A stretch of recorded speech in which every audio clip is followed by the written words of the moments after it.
Okay, how's everybody doing? This is the last of the Chapter 5 outlines.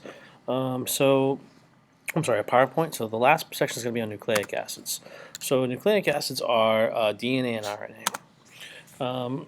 So their main job is to store and transmit heritable information, such as your genes, if you will.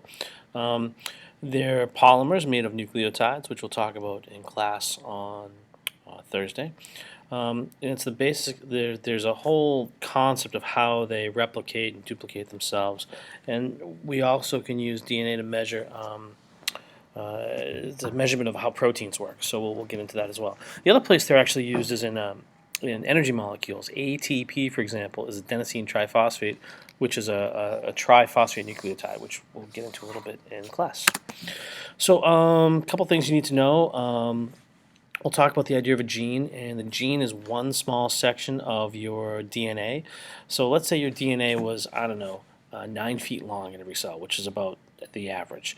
Let's say that every inch of DNA was one gene. So you would have, 12 inches in a foot times 9, you would have somewhere in the neighborhood of 90 genes, let's call it. Well, that's really not the case. That DNA that you have, so one inch of genetic material would really not be one gene, if you will. You have about 38,000 genes that are found in that 9 feet worth of DNA. So the genes are a really super, super small section of the DNA. And even of that 9 feet of DNA, only about probably somewhere in the neighborhood of 30 to 40% actually codes for anything. And the gene consists of areas that's placed on. They're called nucleotides, which we'll get into. And obviously, DNA and genes are passed on as part of our inheritance. So there are two basic types of nucleic acids. There's RNA and DNA. There are others, which we'll get into as we cover more topics throughout the course of the year. But the two big ones are RNA and DNA. RNA stands for ribonucleic acid, where DNA is deoxyribonucleic acid. We'll draw a couple pictures in class. And we'll kind of talk about the difference. But the main difference between ribo and deoxyribo is deoxy is the terminology there. Deoxy means without oxygen. So there's a sugar that's associated with DNA and RNA. The sugar is called ribose. There's ribose sugar, which is in RNA, and deoxyribose, which is in DNA, and it's the same structure. There's just one oxygen missing from deoxyribo, and we'll talk about how this works as we move forward. So, well, DNA it does have it does store your genetic information, which you then can transfer from one generation to the other. For example, let's say if your mom and dad have red hair, there's a good chance you are going to have red hair, and will have a red hair gene that you'll pass on to your kids. These genes can change over time, and they can be through mutations. There can also be mistakes in coding these genes. So, for example, your DNA is safely stored inside the nucleus of every cell, and the idea is the DNA is a complete template or encyclopedia of information to make you. Think of each page of that encyclopedia as a message. All right. In order to not destroy the encyclopedia, you would take that book and you'd make a photocopy of just one page, let's say, one message. And that's what mRNA is. mRNA is a photocopy of one page within this book that makes up your DNA. And the idea is that you make a copy so you preserve the original. And once again, we'll discuss some of the processing here as we go. So here's a good example. So here we have cells, which we're going to get into next week. So this is an image of inside of a cell. This circle here is the nucleus.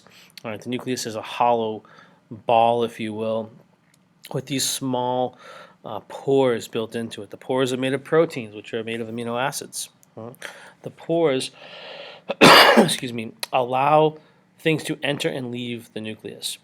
The DNA can't leave the nucleus because it's too big. So what your body does is you take this double-stranded DNA, which looks like a double helix or a spiral staircase, you copy one side of that to make a message. And we'll get into, once again, how the copying works as we dig into this a little deeper. The message is small enough to then leave the nucleus, go out to the cytoplasm where it would find a ribosome. You've heard of ribosomes, I'm sure. Ribosomes are the things that make proteins. It's a combination of mRNA, which is the message, rRNA, which is the ribosomes, and there's something called tRNA that's going to be involved in help preparing these amino acids. But the combination of these three units of RNA, M, R, and T, or Mr. T, like the large African-American man from the 1980s TV show The A-Team with the big mohawk. So Mr. tRNA, Mr. tRNA or M, R, and tRNA help us build these proteins. So the message or the mRNA is the template by which the proteins are made. So nucleic acids, once again, are polymers and nucleotides. Nucleotides have three parts: a phosphate, a sugar, and a base. We'll draw this in class. Here's an example of a nucleotide. There are three components. There's a phosphate group, PO4-3, which was one of our functional groups. There's a sugar, a pentose sugar. The pent stands for 5, os means sugar. It looks similar to fructose. There's a carbon, a carbon, a carbon, a carbon, and a carbon, but it's missing one, so it's a pentose or 5-carbon sugar, and it has a nitrogen base stuck to it. Nitrogen bases come in 5 varieties. All right, the varieties are C, T, U, A, and G. Adenine, guanine, cytosine, thymine, and uracil. 4 of these are found inside of DNA, so C, T, G, and A. And 4 of these are found in RNA, C, A, G, and U. There's no T in DNA and no U. Sorry, no T in RNA and no U, and no T in DNA and no U.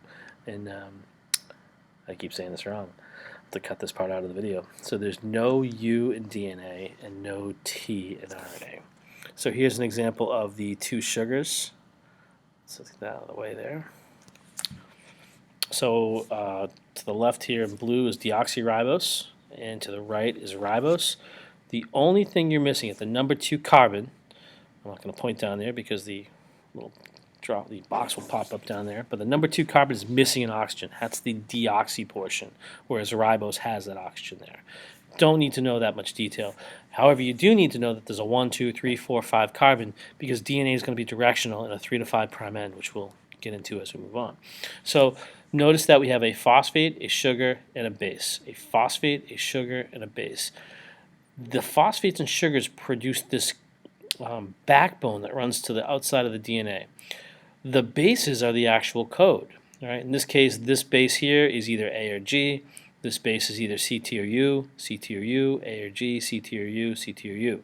Notice that CT and U all have 1 ring. They're pyrimidines. And there are purines which have 2 rings. And they call them nitrogen bases or nitrogen rings because they have nitrogen where you would normally find carbon in these rings. Okay?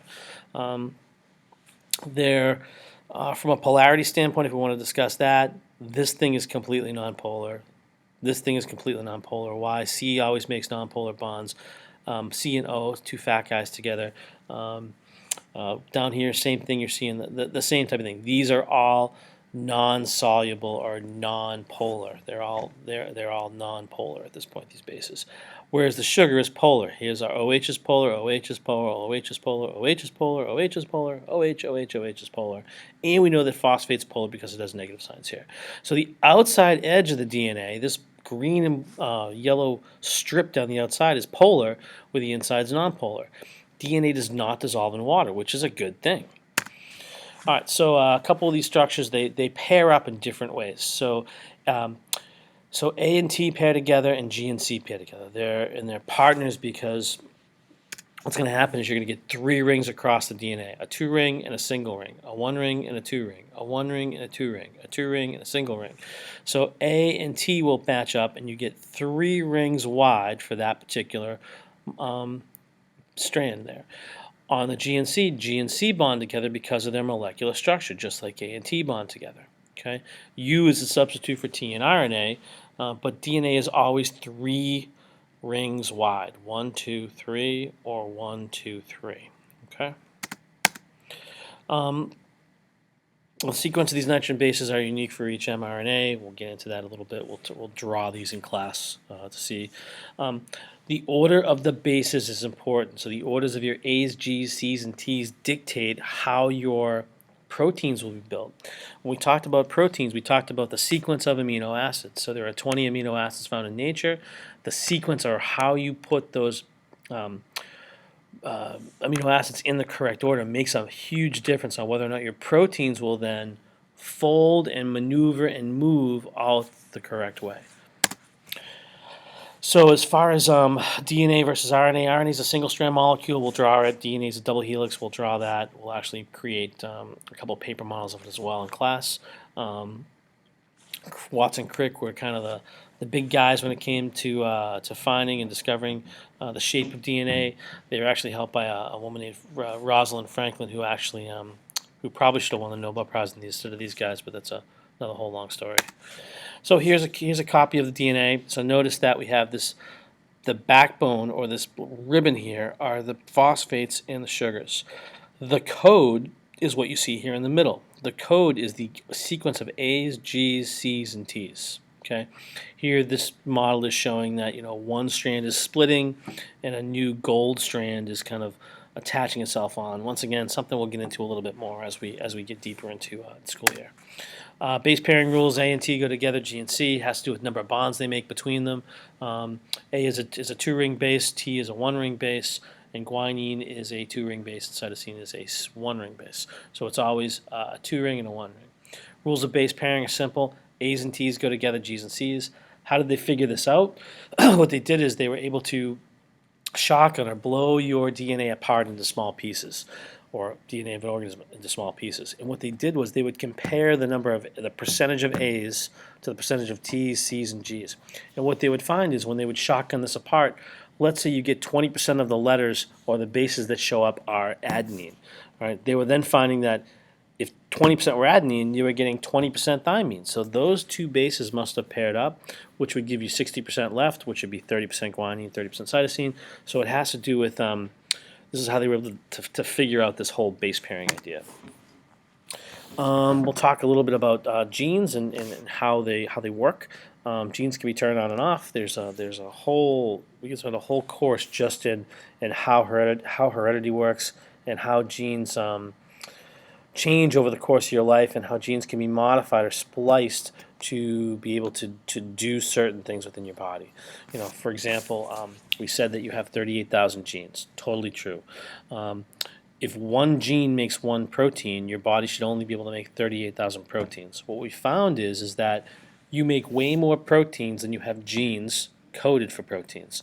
So we used to think there was one gene, one protein. It's really not the case. Genes can be cut, spliced, moved around so that one gene can make more than one type of protein, which is good and bad, and we'll talk about the good and bad class.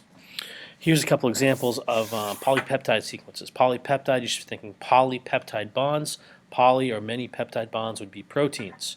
All right. So here we have the number of amino acid differences in the beta chain of hemoglobin. Hemoglobin is a protein found inside your blood. When you compare a human to a human, so this is comparing a human to a human, 146 amino acids, there's no difference. So every human has the same 146 amino acids to make hemoglobin. Gorillas have one small change. So there's one letter difference, one A, G, C, T are different in your DNA to make the difference between a human and a gorilla, which is amazing. As we go down the list here, you notice that there are more amino acid changes as you go further down. The reason why? These things are further away from us on the evolutionary tree. So obviously humans and humans evolve. Humans are humans, same species. Gorillas and humans evolved in a very similar manner. That's why there's only one difference between them. Okay, we'll stop here. We're going to pick this up in class. Hopefully we can get through what we need to get through. If not, I'll make an additional video for you on Friday that will help you with the test on Monday. I'll probably also throw a little review video in there as well. Have a great night.